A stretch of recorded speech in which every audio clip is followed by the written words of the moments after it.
Hello and welcome to this new video. Now in this video I'm going to be looking at the newly released Thunderbirds machines from Corgi that have been released in March 2025 in these rather nice looking packages. Now as you can see, all mine are still sealed. I've not opened any of these up.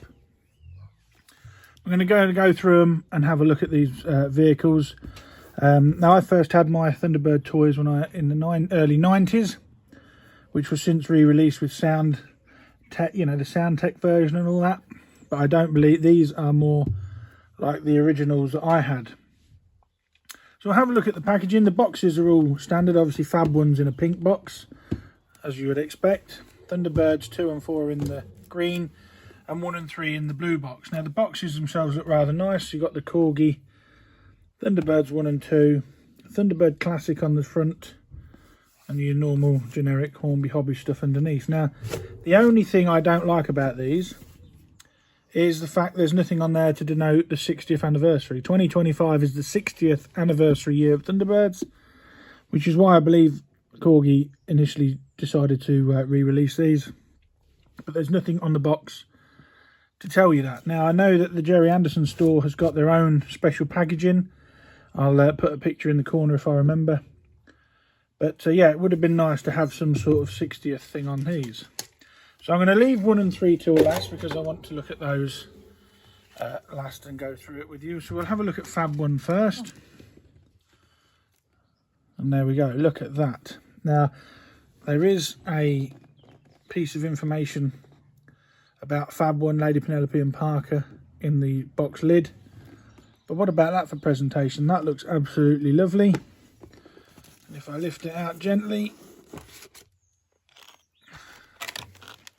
not sure if that's sellotaped together or is it just a very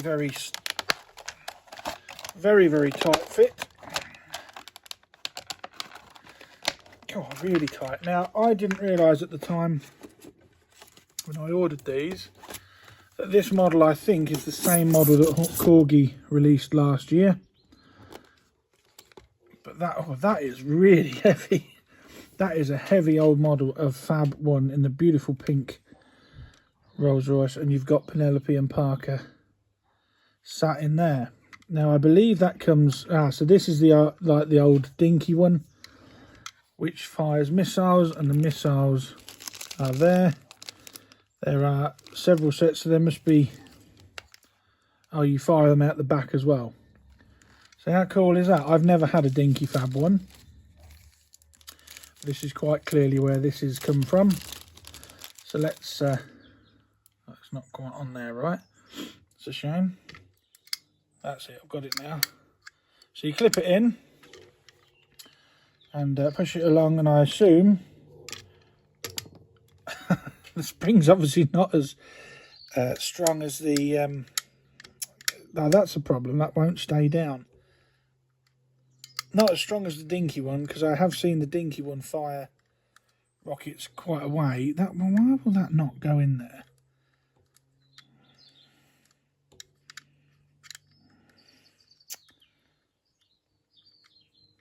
This of course will all be edited out the video. 10-minute video of me trying. That is on the spindle, but it won't push down. Almost like it's getting stuck. There we go. So try that again. Yeah, so it fires those missiles out the front, albeit took some doing. And then you've got the rear missiles. They're easy to fit. And then, oh, they've got some go on them. That went all right away across my workbench. There's somebody behind me, lady. Oh no, where's that gone? I've lost it. There it is. So the rear springs have obviously got a lot more springiness than the front one, but you push the axles down and that releases the mechanism. But how cool is that for a play feature? Mine won't be played with, obviously. Yes, I'm a bit of a collector. I know people will probably boo me, but it's a good quality product. I like the fact you've got the characters in there. I'm not 100% certain if it is the same model that was released last year. I'll have to check that. But what a beautiful thing. The colour seems right. The canopy looks okay. And these missiles, that's really nice. That's Fab One. These, the RRP for these, I think I paid $39.95 I think, and the Thunderbirds 1 and 2 were $34.95. But I've had mine on pre-order since they were announced, so I'll leave that. That's Fab One. So I'll leave the box open for now. Now we'll have a quick look at Thunderbirds 2 and 4. So I'll just open the cellophane. Now I do remember it must have been Christmas 1992 or 3 when Father Christmas was so kind and bought me and my brother a Thunderbird set each. And then the following birthday, my birthday next week actually, the following birthday I got the Tracy Island, which I've still got. Now I believe these are the Matchbox models that have been reissued, and again, information in the lid there. And these are very... let's have a look now. I believe we'll look at Thunderbird 4 first. Now it is slightly different to the Matchbox models, because the Matchbox one was hollow under here, but there's Thunderbird 4. Legible printing all the way around. Panel lines are unavoidable, but that's quite a nice little thing. And then the main attraction obviously for most people will be Thunderbird 2. Now look at that. Now the green on that is fantastic. Now I have seen on the podcast, I think it's called the Podsterons or something, I'll put a link in the description to it, that the green used on this is in the Humbrol range. And I've got an AIP Thunderbird 2 to build, so I'm going to have to track that colour down. But the detail on this is phenomenal. This is the Matchbox model from... yeah, definitely. It's definitely the old Matchbox model, without a shadow of a doubt. But the printing on that... there's even detailed printing around the windows, the jets underneath. Obviously things like screws and that can't be helped, and I'm not fussed about that. But the printing everywhere on it, stand it on its lid, and on the pod door comes down. That is, I thought that was plastic, but it's actually die cast, because you can see bare metal in there. So there's the pod and Thunderbird 4. Now what an awesome bit of kit that is. Now I love my Thunderbird toys that I got when I was a kid. I've still got them all. In fact, I bought a couple when I was older just to keep them in mint condition. But if they'd have been painted like this back in the 90s, I mean, that is phenomenal. The green on it looks spot on. The Thunderbird 4 goes into the pod. And I am pleased that Corgi haven't re-released the horrible Matchbox Fab One, because that was out of proportion. And I thought that's what they were going to do, but they've not. They've reissued the dinky one, which is fantastic. Now, I really like these. That is great. What a bit of kit that is. That is lovely, sitting on the box. And the boxes themselves, if I just remove the model for a second, with the opening lid and the... oh, it looks like there's been some paint flaking while it's been in the box, but there's no chips or anything on the model. Look. There's nothing chipped on the model, so I'm not sure where that's come from. But, oops. But the boxes themselves, to keep them all nice and neat, they're fantastic. Well, good quality card. But the models, I mean, I'm going to have to get a glass display case, I think, at some point to put all my stuff in. That'll please Sarah. That is brilliant. I really like that. And again, Thunderbird 2 and 4, that's $39.95, what I paid for from Trains for You. Thunderbirds 1 and 2, 1 and 3 for some reason were £5 cheaper. But the colours on that and the printing is absolutely fantastic. I really, really like this model. Silver legs and silver buttons, whereas my Matchbox model has red legs and red buttons. It's obviously got the ITC stamp underneath, as per licensing. But that is excellent. Really, really nice. I really like that. Now here's a question for you Thunderbird fans. Thunderbird 2 lands in an episode without a pod. Only one episode it lands in.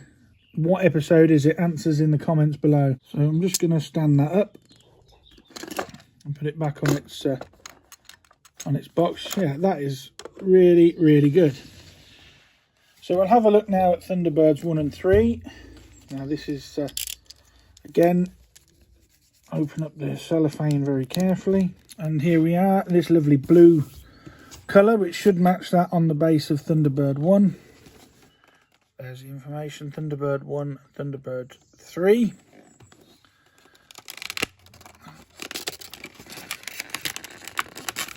These are a really, really tight fit, these plastic. There we go. And these, is that on Thunderbird 3, disappointingly, looks like it's held in place with a plastic strap there. And again, you've got more that look like paint chips in the box, but there's nothing chipped on the model. So I'll have a look at that after. Right, so that's that removed. So I'll put Thunderbird 3 back and we'll have a look at Thunderbird 1. And again, the colours used on this, they've even painted the wings and the wing tips. The Matchbox original model had blue wings, it was just self-coloured plastic, but the printing again on that, they've even got the cover there for the jet. The rubberised nose of the original one that I had as a child, but the printing all around the base, it's fantastic. It's got a nice metallic sheen to it. It really is nice. Thunderbird 1. That is brilliant, that is. Yeah, I really, really like that. It is a carbon copy of the Matchbox one. I would have got my Matchbox models down to compare directly, but they're in the recess, they're in the depths of the attic. So I didn't have time to get them down, but I might do a direct comparison. But I mean, these are streets ahead detail, painting wise, they are streets ahead. So that's Thunderbird 1. Looks really, really nice. Has to go in the box in flight mode, because that is takeoff, and that is landing mode with his wings out. So I'll put those back in the box. Now I'm going to have a look at Thunderbird 3. Now, this is the one that brings me the most problems. The colour is virtually correct. It's a little bit orange, I think. But they did say, again, the chap from Corgi said on the podcast, they used a Peugeot paint colour, which is Seville Orange, I believe, which is the one I used for my AIP model, which is spot on. But on the littler model, it looks a bit bright. And they have retooled this from the Matchbox version. They've put a new nose on it. Still the rubberised tip, but this bit's been redone. And this is the bit I don't like. Now, I've had various arguments with people online. This bit on Thunderbird 3 is either wrong or the print's wrong. I'll put some images up now in the corners of the model used for Thunderbird 3 in the series. The T should be on the nose and the black line should be between the T and the H. On every model you see that was used in the series and the feature films, the T and the H are separated by that black line, which is right above here. I know why they've retooled this, because again, no secret, it's been on their podcast. They are making Thunderbird 5 in September time, and this will be able to dock with Thunderbird 5. But it's just the printing throws me off a little bit, and I really don't like it. Don't get me wrong, it's a better colour and a better look than the original Matchbox one, which had a very short stubby nose and was painted red, as in scarlet red, which is incorrect. But it's just that wording I'm just not keen on. But everything else, the retro grills, the grills around the middle, the other mistake they've made, which is a common mistake. Now, that number 3 faces downwards, that one faces upwards, which is correct. That one is wrong. On Thunderbird 3 on the TV series, one face down, one faced up. That one should be that way round. So it reads like that. So that is a mistake on Thunderbird 3 as well. I'm only being a bit pedantic because Thunderbird 3 is my favourite craft out of all 5. I've got several models of it, the AIP one and the miniature, smaller version of Thunderbird 3 that AIP did that docks with Thunderbird 5. Even the miniature one, the transfers on the nose are correct. And it is a shame that they got the 3 wrong and that print. But other than that, it's fantastic to see it in the set with Thunderbird 1. Now, I did buy the 50th anniversary sets as well. I've just remembered I've got them in the loft, so I could do a direct comparison. But as far as these models are concerned, they are really good. And I really do like them. But there we go, Corgi's new for 2025. I'll try and arrange these so you can see them a bit better.